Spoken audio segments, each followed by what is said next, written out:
Tu as déjà remarqué comme tu essayes toujours d'être parfaite devant lui?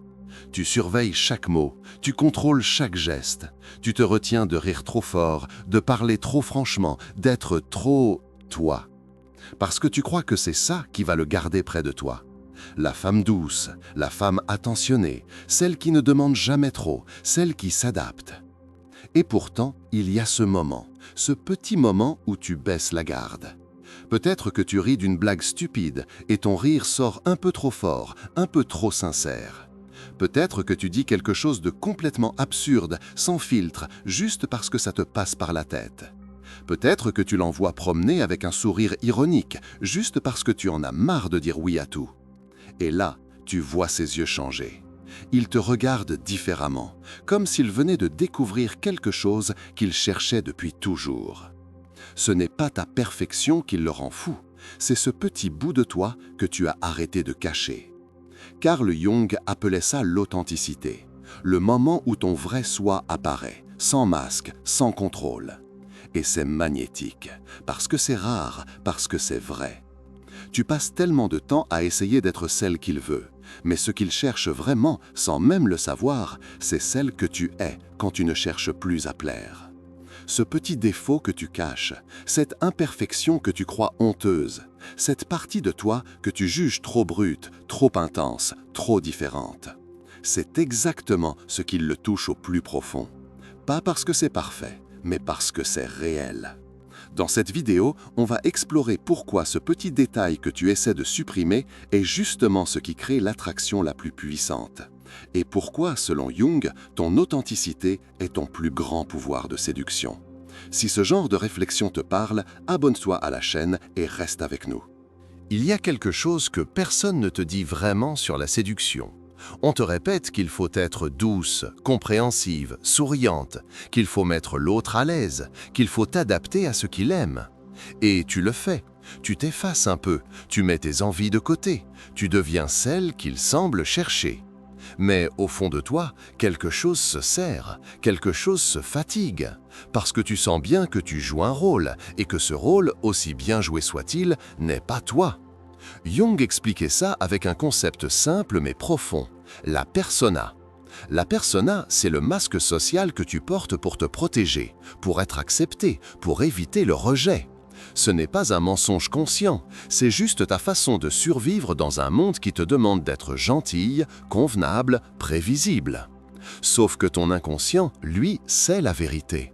Il sait que derrière ce masque, il y a une femme entière, avec des désirs bruts, des pensées acérées, des émotions intenses. Et quand tu réprimes tout ça pour plaire, ton corps te le fait payer. Tu te sens vide, déconnecté, fatigué sans raison apparente. Tu te demandes pourquoi tu ne sens pas cette connexion profonde, même quand tout semble bien aller en surface. C'est parce qu'il manque l'essentiel, toi. La vraie toi, pas la version polie, pas la version sage. La version qui dit ce qu'elle pense, même si c'est maladroite. La version qui rit fort, qui se met en colère, qui pleure, qui assume ses contradictions. Cette version-là, tu la caches parce que tu as peur. Peur qu'elle soit trop, peur qu'elle fasse fuir, peur qu'elle ne soit pas assez aimable. Mais voici ce que Jung a découvert. Ce n'est pas ta perfection qui touche les gens, c'est ton humanité. Et ton humanité, elle se trouve justement dans ces petits détails que tu considères comme des défauts. Ces moments où tu lâches le contrôle, où tu te montres tel que tu es, sans calcul, sans filtre. C'est là que tu deviens irrésistible. Pas dans l'effort, dans l'abandon. Il y a un conflit silencieux qui se joue en toi chaque jour. D'un côté, il y a la femme que tu montres au monde, celle qui sourit, qui acquiesce, qui s'arrange pour ne déranger personne. De l'autre, il y a celle que tu es vraiment, avec ses opinions tranchées, ses envies inavouables, ses moments de doute et de chaos. Jung appelait ça le conflit entre l'ego et le soi. L'ego, c'est cette part de toi qui veut être aimée, validée, acceptée. Elle fait tout pour éviter le rejet. Le soi, c'est ta vérité profonde, celle qui ne négocie pas, celle qui sait exactement qui tu es, même quand tu l'ignores. Et entre les deux, il y a une guerre. Tu veux être vrai, mais tu as peur de perdre l'amour si tu te montres tel quel. Alors tu coupes des morceaux de toi, tu ranges tes émotions trop intenses, tu minimises tes besoins. Tu te dis « ce n'est pas grave, je vais juste être un peu moins moi ». Mais voilà le problème. Chaque fois que tu te trahis pour plaire, tu perds un peu de ton énergie vitale. Et lui, il le sent. Pas consciemment peut-être, mais intuitivement. Il sent qu'il y a quelque chose qui manque, une étincelle, une profondeur, une vérité. Parce que l'attirance, la vraie, ne vient pas de la surface, elle vient de l'inconscient. Et ton inconscient parle directement au sien. Quand tu es aligné avec toi-même, quand tu arrêtes de jouer un personnage, ton énergie change complètement. Tu deviens magnétique, pas parce que tu es parfaite, mais parce que tu es entière. Jung disait que l'ombre, cette partie de toi que tu as appris à cacher, contient en réalité ton pouvoir le plus grand. Cette colère que tu réprimes, c'est ton courage qui attend d'être libéré. Cette sensibilité que tu juges faiblesse, c'est ta capacité à ressentir profondément la vie. Cette spontanéité que tu contrôles, c'est ta joie brute, ta créativité, ton étincelle. Quand tu commences à accepter ces parts de toi, quelque chose se débloque. Tu n'es plus dans l'effort, tu es dans la fluidité. Et c'est exactement ce moment-là qu'il attend, sans le savoir. Ce moment où tu arrêtes de faire semblant et où tu deviens enfin réel. Il y a une croyance que tu portes en toi depuis toujours. Tu ne t'en rends même plus compte tellement elle est ancrée profondément. Cette croyance, c'est « si je montre qui je suis vraiment, je ne serai pas aimé ». Tu l'as appris très jeune, peut-être qu'on t'a demandé d'être sage quand tu avais envie de crier. Peut-être qu'on t'a dit de sourire quand tu étais triste. Peut-être qu'on t'a fait comprendre par des regards ou des silences que tes émotions étaient trop encombrantes. Alors tu as appris à te faire petite, à arrondir les angles, à devenir celle qu'on pouvait aimer sans effort. Et cette croyance, tu l'as emportée avec toi dans toutes tes relations. Tu te dis « je dois être facile à aimer, je ne dois pas être compliqué, je ne dois pas demander trop ». Et tu vis selon cette règle invisible. Tu t'adaptes, tu t'ajustes, tu te modèles selon ce que tu crois qu'il attend de toi. Mais voici ce que Jung a compris et que personne ne te dit. Cette stratégie ne crée jamais de vraie intimité. Parce que l'intimité, ce n'est pas deux personnes parfaites qui se rencontrent, c'est deux personnes imparfaites qui acceptent de se montrer telles qu'elles sont. Quand tu caches tes parts difficiles, tu prives l'autre de te connaître vraiment. Et tu te prives, toi, d'être aimé pour ce que tu es réellement. Tu crées une relation où tu es prisonnière de ton propre mensonge. Un mensonge bienveillant, certes, un mensonge de survie, mais un mensonge quand même. Et ton inconscient le sait. C'est pour ça que tu te sens si seul, même quand tu es avec lui. Parce qu'il ne connaît pas la vraie toi. Il connaît ta persona, ton masque. Jung disait « La rencontre de deux personnalités est comme le contact de deux substances chimiques. S'il y a une réaction, les deux sont transformés. Mais pour qu'il y ait une vraie réaction, il faut que les substances soient authentiques, pas diluées, pas filtrées, pas modifiées. Cette croyance que tu portes, je dois être parfaite pour être aimée, c'est elle qui te retient. Elle te garde en sécurité, oui, mais elle te garde aussi dans la solitude. Et il est temps de la remettre en question. Et puis un jour, quelque chose se fissure. Tu es fatigué, ou en colère, ou juste trop épuisé pour continuer à jouer le rôle. Et sans même t'en rendre compte, tu laisses échapper quelque chose de vrai. Peut-être que tu dis non pour la première fois à quelque chose qu'il te demande. Peut-être que tu exprimes une opinion qui va à l'encontre de la sienne. Peut-être que tu montres ta vulnérabilité. Pas de manière calculée, juste parce que tu n'en peux plus de tout contenir. Et là, tu attends, le cœur serré, persuadé qu'il va partir, qu'il va te juger, qu'il va te rejeter. Mais ce qui se passe, c'est exactement l'inverse. Il se rapproche, son regard change, quelque chose s'allume en lui. Parce que pour la première fois, il te voit, vraiment. Jung expliquait que nous sommes tous attirés par la totalité, par la complétude, pas par la perfection, par la vérité. Quand tu montres ta persona, tu es belle, certes, mais tu es prévisible, tu es lisse. Quand tu montres ton ombre, cette partie de toi que tu juges imparfaite, tu deviens fascinante. Parce que tu deviens humaine, entière, profonde. Ce petit détail que tu essayais de cacher, cette imperfection que tu croyais repoussante, c'est justement ce qui crée la vraie connexion. Pourquoi? Parce que ça lui donne la permission d'être imparfait lui aussi. Ça lui montre qu'il peut baisser son propre masque, qu'il peut être vrai avec toi. Et ça, c'est ce que tout le monde cherche désespérément sans oser le demander. Un espace où on peut enfin être soi-même.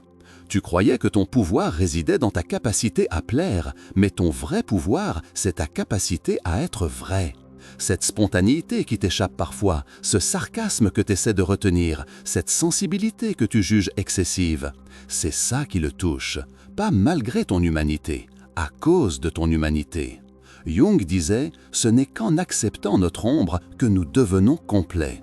Et c'est seulement quand tu deviens complète que tu peux créer une relation complète. Pas une relation de façade, une relation d'âme. Ce petit détail que tu caches, c'est ta porte d'entrée vers l'intimité véritable. Quelque chose commence à changer en toi. Ce n'est pas un changement bruyant, c'est discret, intérieur, silencieux. Tu te rends compte que tout ce temps passé à te surveiller, à te censurer, à te modeler, t'a épuisé. Et pour la première fois, tu te demandes « et si j'arrêtais ?»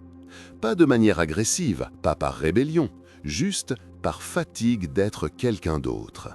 Jung appelait ça le processus d'individuation, le chemin vers ton soi authentique. C'est le moment où tu commences à récupérer tous les morceaux de toi que tu avais abandonnés en chemin. Ta voix que tu avais appris à adoucir, tes envies que tu avais mises de côté, tes limites que tu avais effacées pour ne pas déranger. Au début, c'est déstabilisant. Tu te sens nu, vulnérable, exposé. Parce que tu as passé tellement de temps derrière ton masque que tu ne reconnais plus ton propre visage. Mais petit à petit, quelque chose de magique se produit. Tu te sens plus légère, plus présente, plus vivante. Tu arrêtes de calculer chaque mot, tu arrêtes de prévoir chaque réaction.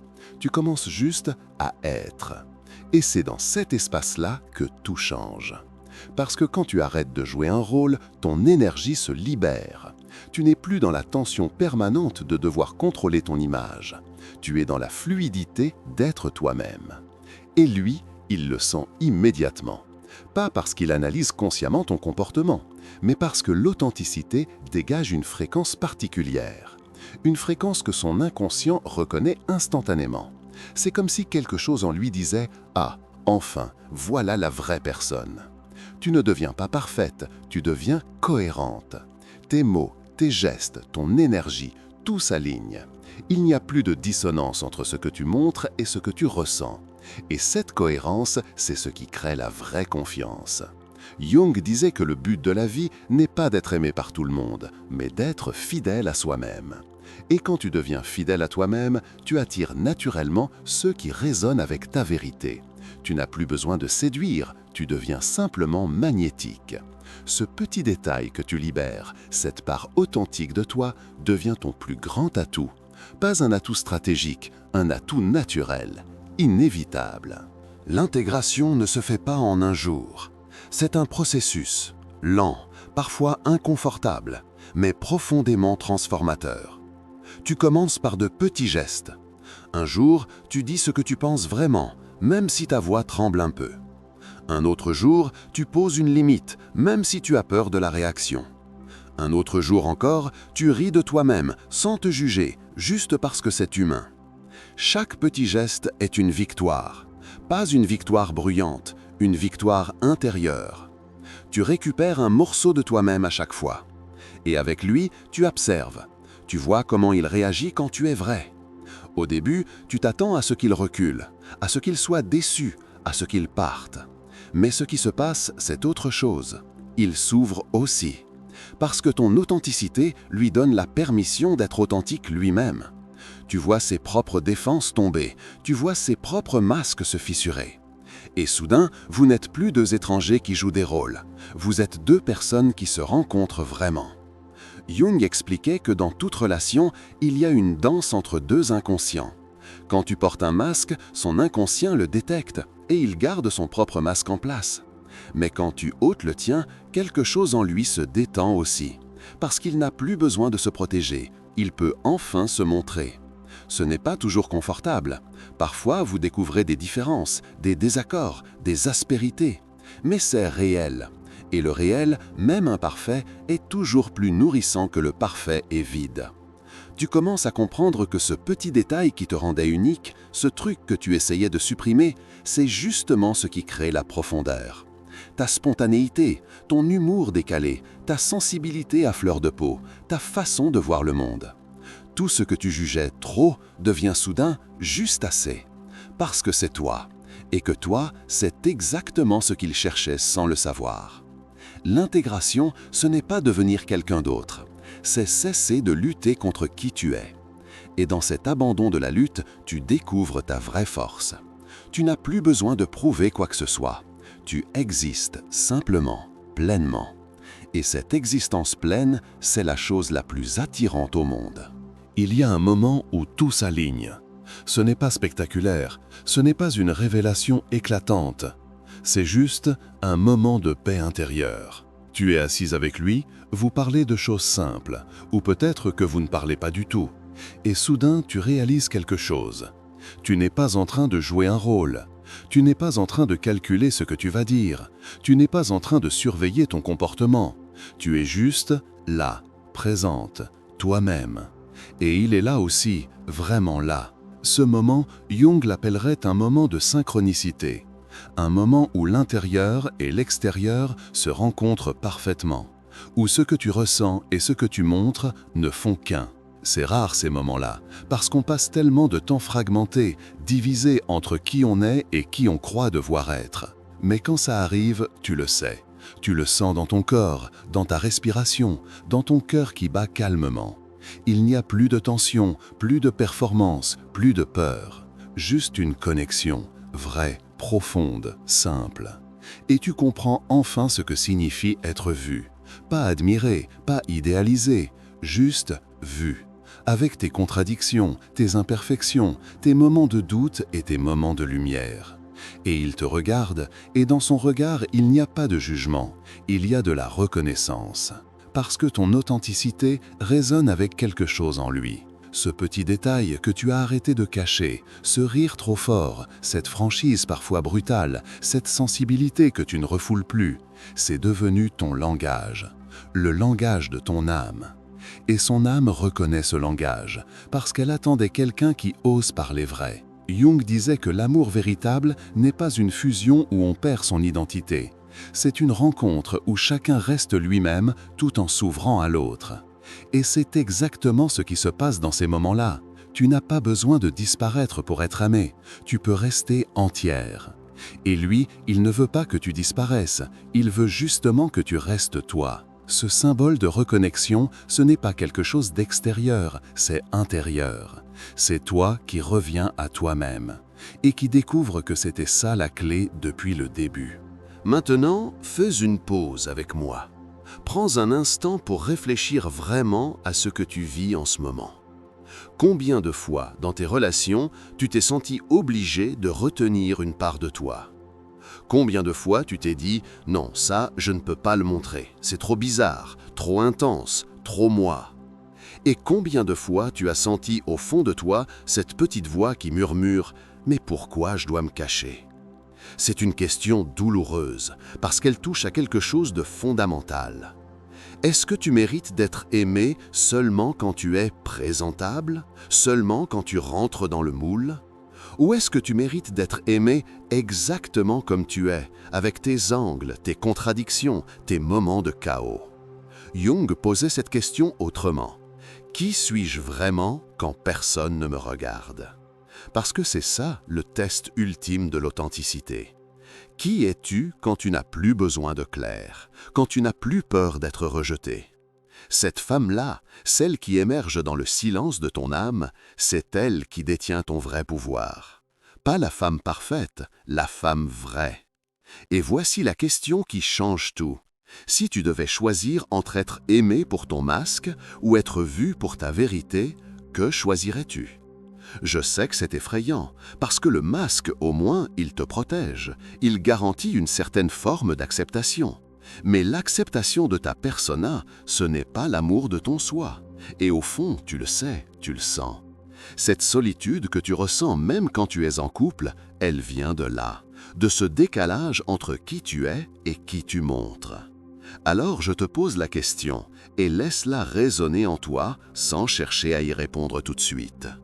Qu'est-ce qui changerait dans ta vie si tu te permettais d'être entièrement toi-même? Qu'est-ce qui changerait dans tes relations si tu arrêtais de te cacher? Qu'est-ce qui changerait dans ton cœur si tu acceptais que ton défaut soit justement ta plus grande force?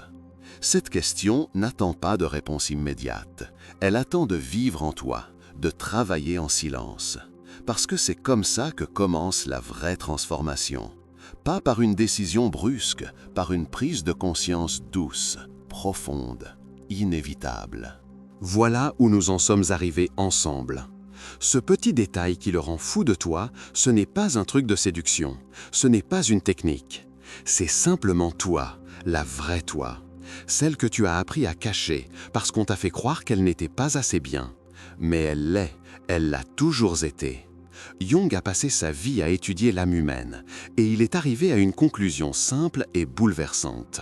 On ne devient pas plus aimable en se cachant, on devient plus aimable en s'acceptant. Parce que l'acceptation de soi dégage une énergie que rien d'autre ne peut imiter. Une énergie de solidité, de confiance, de paix. Et cette énergie, elle attire, naturellement, sans effort. Quand tu arrêtes de te battre contre toi-même, tu libères une force immense. Tu n'es plus divisé, tu es aligné. Et cet alignement, c'est ce qui crée la vraie connexion. Pas une connexion de surface où chacun joue son rôle, une connexion d'âme à âme. Ce petit défaut que tu essayais de cacher, ce rire un peu trop bruyant, cette franchise parfois blessante, cette sensibilité à vif, c'est ta signature. C'est ce qui fait que tu es toi et personne d'autre. Et c'est exactement ça qu'il cherchait, quelqu'un d'unique, quelqu'un de vrai.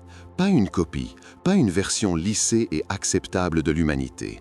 Toi, dans toute ta complexité magnifique. Alors la prochaine fois que tu te surprendras à vouloir te retenir, à vouloir adoucir un bout de toi pour ne pas déranger, souviens-toi de ça. Ce que tu caches, c'est peut-être exactement ce qu'il attend de découvrir. Ce que tu juges imparfait, c'est peut-être ta plus grande beauté. Et ce que tu crois être ton obstacle, c'est peut-être ton plus grand pouvoir. Jung disait, le privilège d'une vie, c'est de devenir qui on est vraiment. Tu n'as pas besoin de devenir quelqu'un d'autre, tu dois juste cesser de lutter contre qui tu es.